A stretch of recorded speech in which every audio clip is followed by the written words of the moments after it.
Trucker Steve here. So, I had quite a few videos I put out, not a lot, but and it looks like I'm going after the FMCSA. In a way, I am. I support this very important government agency. They do a lot of good, but yet when they do things that as truckers we don't like, we speak out. We go on YouTube and we speak out. Do they listen? I don't know if they listen or not. So, and this is my forum to put out my gripes about FMCSA and the lack of training or watering down the requirements to become a CDL, successful CDL driver. So in this video, I'm going to talk about online training for the classroom.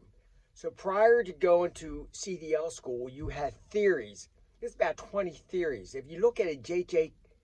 Keller book, it's pretty big, it's pretty thick. And most schools, the classes run for 2 to 3 weeks just to go over that. And the classroom is just not going over that. They also helping the students with the permit study so they can get, if they don't have a permit, a learner's permit, they can get that.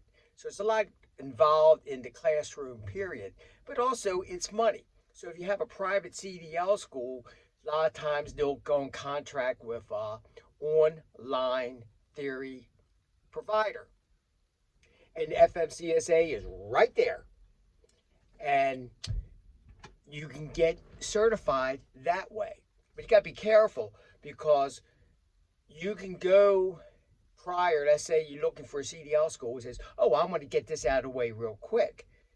And you get basically certified to send information into the FMCSA, DMV, whatever, and you're certified. Then you go to a school and all of a sudden they say, no, you're going to take the whole class again, but I already got certified. Well, they might let you bypass the class, or they say, no, you're going to take the class. So before you do anything, talk to the school and see if they have online theory training or they require you to be at the school. So here's my gripe with the online theory training.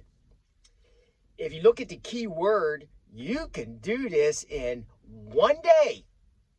So you can, it takes some schools 3 weeks to get through. You can come to entry-level driver training online and get it done in 1 day, maybe 2. Or just do a little bit, back it up, save it, and then come back and keep on completing it. I don't know how much a student is really learning.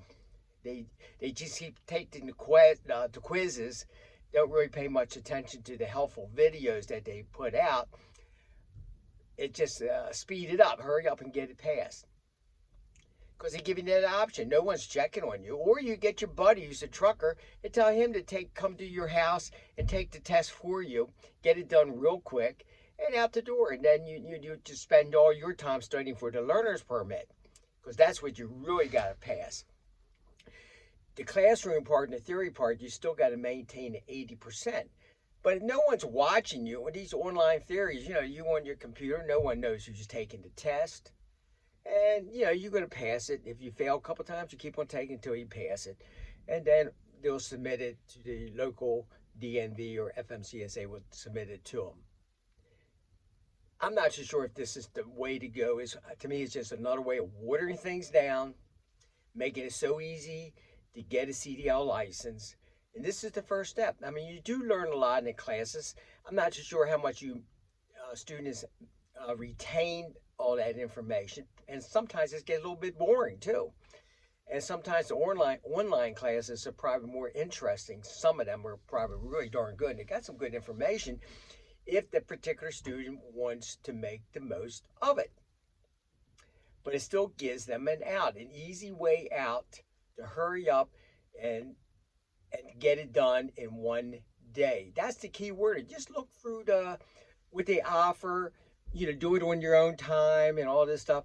And you'll find that word, you can do it as little as 1 day. So that's that should be a warning sign to the FMCSA. You know, say, wait a minute, you know, we giving all these outside companies an invitation to become on the registry to do FMCSA testing, and to cheapen it up, watering it down. So that's my gripe about it.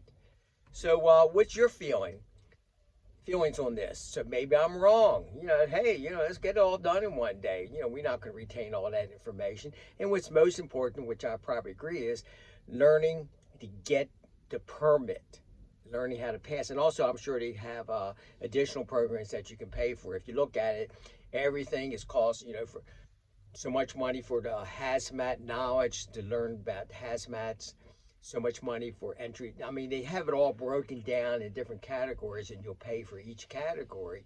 And what I'm saying, when you go to school, you might wind up paying again because the school might require you to be there. Some schools are very strict about it.